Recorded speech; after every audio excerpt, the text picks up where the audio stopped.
Coucou à tous, bienvenue ici Algérienne dans la cuisine turque. Aujourd'hui, je m'apprête à faire du pain. Il est 9h30 du matin et j'avais envie de pain maison.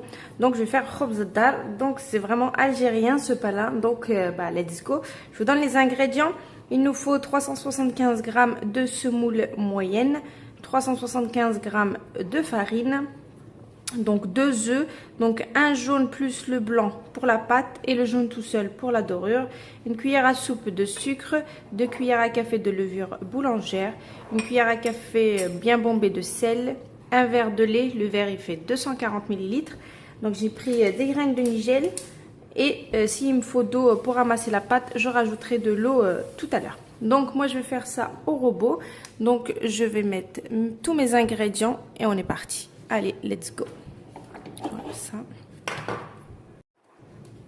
Donc je mets tout, je mets ma farine, ma semoule, je mélange. Je fais un trou au milieu auquel je vais venir ajouter la levure boulangère avec le sucre. Sur un autre côté, je vais mettre le sel. Au même endroit que le sucre et la levure boulangère. Je vais mettre un petit peu de graines de nigel, donc ça vient de chez Mimi Nature Beauty. Donc je mets un petit peu sur l'autre côté aussi. Les œufs, donc le jaune et le blanc, je le mets sur un côté aussi. Et je vais mettre le lait en plein milieu. Donc je mets la quantité de lait entière. Une fois que j'ai tout mis mes ingrédients, là je vais commencer à mélanger. J'ai pris un petit peu d'eau tiède ici que je vais laisser de côté. Une fois que ça commence, je commence à voir la pâte un peu sèche, je rajoute de l'eau.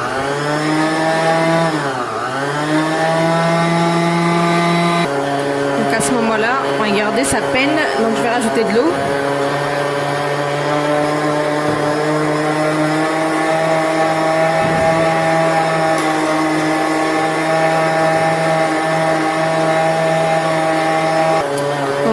Bien la laisser travailler, hein. Au moins un bon 5 minutes, voire 10 minutes même si vous voulez.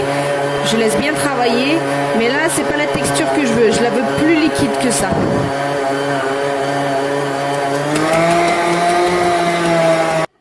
Alors regardez, vous devez voir cette texture là, bien collante. Donc là je vais couvrir et je vais laisser doubler de volume et après je reviens. À tout à l'heure.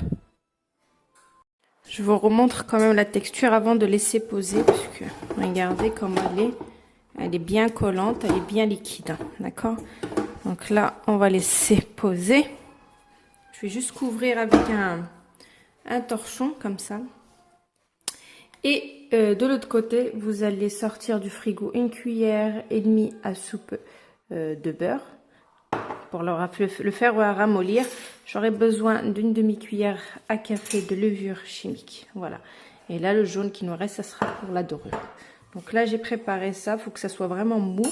Et puis, la cuillère à café une demi-cuillère à café de levure chimique. Donc, ça sera vraiment pour le après, puisqu'on va la refaire retourner notre pâte. Donc là, je laisse bien doubler de volume. Et puis, je reviens tout à l'heure. Restez connectés. Alors, regardez, machallah, ça a très bien gonflé. Donc là, ce que je vais faire, vu que j'ai mis ni d'huile, ni de beurre, ni rien du tout dans ma pâte, donc je vais rajouter le beurre, donc une cuillère à soupe et demie. Et je vais rajouter de la levure chimique, donc une demi-cuillère à café, comme ça. Et je vais encore tourner une deuxième fois. Voilà, histoire d'incorporer le beurre et la levure chimique. Une fois que vous voyez que le beurre est bien incorporé, donc c'est que c'est bon. Moi, je l'ai bien incorporé. Donc là, j'ai pris un plat qui va au four que j'ai beurré. Là, je vais mettre ma pâte dessus. Je vais laisser 5 minutes et ensuite, je vais l'écarter. Enfin, je vais l'étaler, pardon. Donc là, je l'ai posé. Je laisse 5-10 minutes et ensuite, j'aurai plus de facilité à l'étaler. Donc là, j'ai un petit peu huilé mes mains et là, je vais faire marcher ma pâte histoire qu'elle prenne la forme de mon plateau. Donc vous faites pareil. Donc vous beurrez bien votre... Donc là, comme vous pouvez le voir, je l'ai bien étalé. J'ai pris le jaune, j'ai mis quelques gouttes de vinaigre et une cuillère à soupe de lait. Donc je vais mélanger. Donc vaut mieux tout de suite le faire parce que vu que bah, en fait la pâte elle est vraiment très molle, donc si elle gonfle, elle peut voilà, elle peut redescendre en fait. Donc faut pas trop appuyer dessus une fois qu'elle soit reposée et bien montée. Donc là j'étale partout. Donc une fois que j'ai bien étalé, donc là je vais mettre des graines de nigel avec des graines de sésame. Après ça reste facultatif, hein, vous pouvez mettre ce que vous voulez. Voilà, je saupoudre un petit peu partout comme ceci. Donc là j'ai saupoudré de graines de nigel, graines de sésame. Donc là je vais juste fermer avec ça, je vais laisser gonfler bien comme il faut et préchauffer votre four à 220 degrés. Et on n'aura plus qu'à enfourner une fois que ça s'est bien reposé. Alors regardez, comme vous pouvez le voir, il a très bien gonflé mon pain. Donc moi j'ai mis à 220 degrés. Je vais enfourner et je vais laisser que voilà, ça dort bien le en haut et en bas. Et ensuite je reviens. Donc voilà, il faut compter une bonne quinzaine de minutes, voire 20 minutes de cuisson à 220 degrés. À surveiller surtout. Allez, à tout à l'heure, je vous dirai le temps exact. Alors, comme vous pouvez le voir, c'est sorti, la cuisson, elle est parfaite, elle est bien dorée. Donc, il y a certains côtés où ça s'est détaché tout seul. Il y a certains côtés où ça colle, enfin, il faut décoller les bords.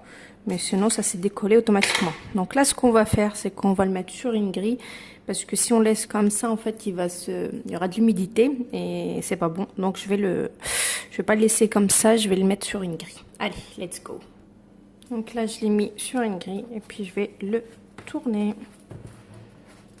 Moi, ça évite que la chaleur l'humidifie. Vous voyez, cuisson parfaite. Donc, vous voyez, ça commençait déjà à faire un petit peu de... Donc, il faut tout de suite l'enlever. Et puis, je vais le retourner de l'autre sens, comme ça, il puisse bien refroidir. Et ensuite, vous laissez bien refroidir pour pouvoir le couper, bien sûr. Parce que sinon, vous savez, ça va faire comme une pâte. Et voilà, donc je l'ai laissé refroidir. Il est d'un moelleux indescriptible. Donc, super bon. Très moelleux. Regardez. Donc, voilà. Je vous poste la recette comme d'habitude. Et je vous laisse tester la recette comme d'habitude. Donc, voilà. Vous n'avez plus qu'à tester. Super bien cuit. Et puis, très moelleux. Donc, je vous fais plein de gros bisous. Et je vous dis à très bientôt pour une nouvelle recette. C'était Algérienne dans la cuisine turque. Ciao!